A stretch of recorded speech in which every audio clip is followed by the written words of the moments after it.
Reports emerged in the media that several civilians had been killed in an operation by US Navy SEALs in Yemen. The target of the operation was reportedly militants from the Al-Qaeda-linked terrorist group in Yemen, the AQAP.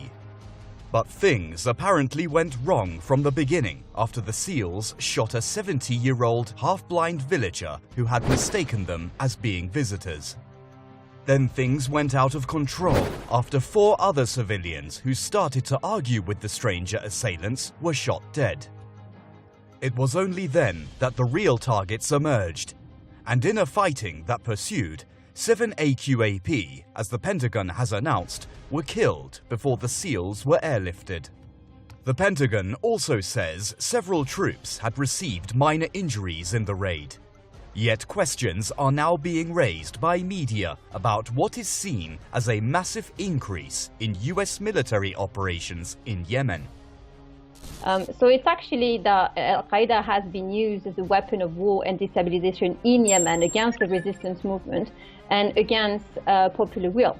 So it's very insidious, and it really goes to show, and I don't think that people pay attention enough to this, the fact that Saudi Arabia today is actually openly supporting terrorism in the most blatant fashion to try to oust and destabilize and actually negate the existence of a legitimate popular government, which is being protected right now by the resistance movement of Yemen.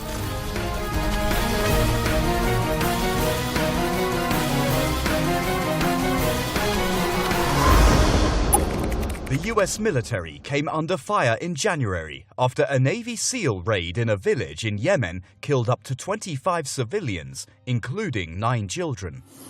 The raid followed an order by the Trump administration to designate parts of Yemen as areas of active hostilities.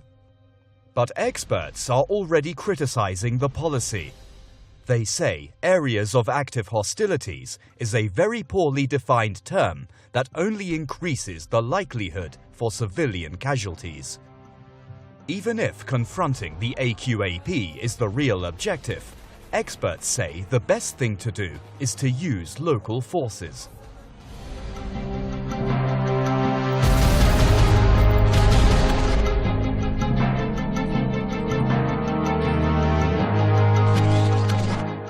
Ansarullah forces are believed to be the most efficient force against the terrorist group and are already fighting them.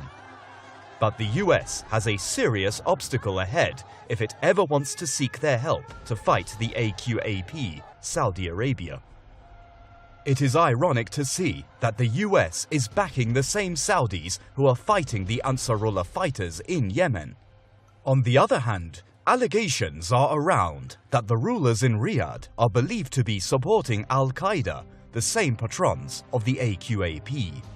That clearly makes America's war on terror in Yemen a losing, vicious cycle. If you look back, to 2014, 2015, for example, when Ansarullah was actually, working with the government then, to crack down on Al-Qaeda and other militant forces, Wahhabi-inspired militant forces, Al-Qaeda and the rest of them were actually on the run in Yemen, and things were getting better. Now the war happened, Saudi Arabia got involved, and of course the situation flipped very quickly, where you had, former President Hadi, who actually involved and enrolled Al-Qaeda militants in Taiz, for example, to try to push back against the resistance movement and to try to foment division from within Yemen, while the Saudis were trying to, invade Yemen from the air and trying to break the sovereignty of Yemen by through the coalition, their military coalition. It is feared that more civilian casualties would occur in Yemen in the future as a result of America's so-called fight on terror in Yemen in the Arabian Peninsula. What could prevent that may be a change in US mandate to fight terrorism, but that appears to be a distant possibility given the prevailing hostile mentality that rules the White House.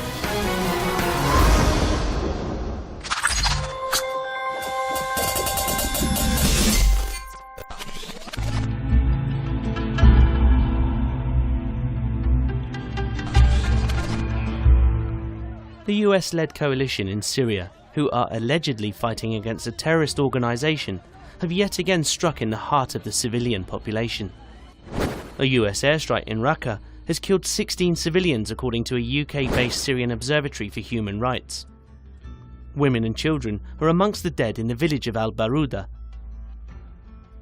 The warplanes conducting the strikes are said to have been supporting the so-called Syrian Democratic Forces. However, it appears that once again, this is a huge failure on behalf of the US and follows the 230 civilians killed in Mosul in March. With Raqqa being an epicenter of the conflict, it's said that the civilians were sheltering from the fighting when they were hit.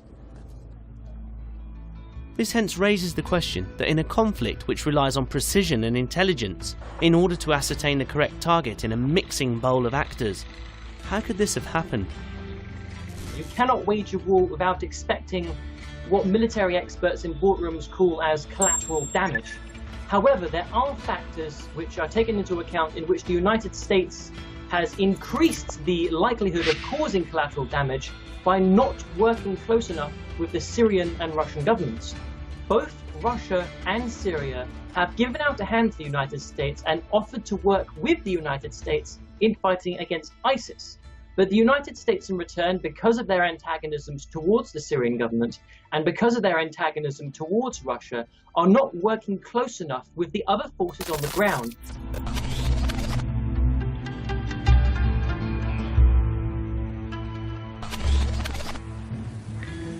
Since the US has become involved in the conflict in Syria, not only in the air but by sea, in which they boldly struck a Syrian airbase with 59 cruise missiles following an alleged chemical attack, the results have not been that impressive for the so-called state-of-the-art military force.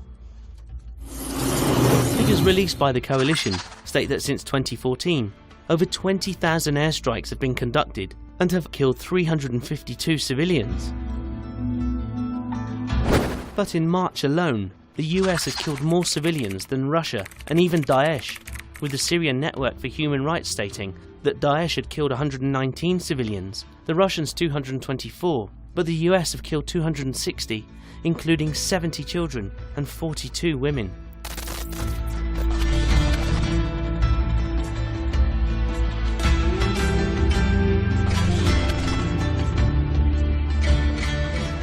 It appears that the strikes led by the US coalition have intensified since the arrival of President Donald Trump.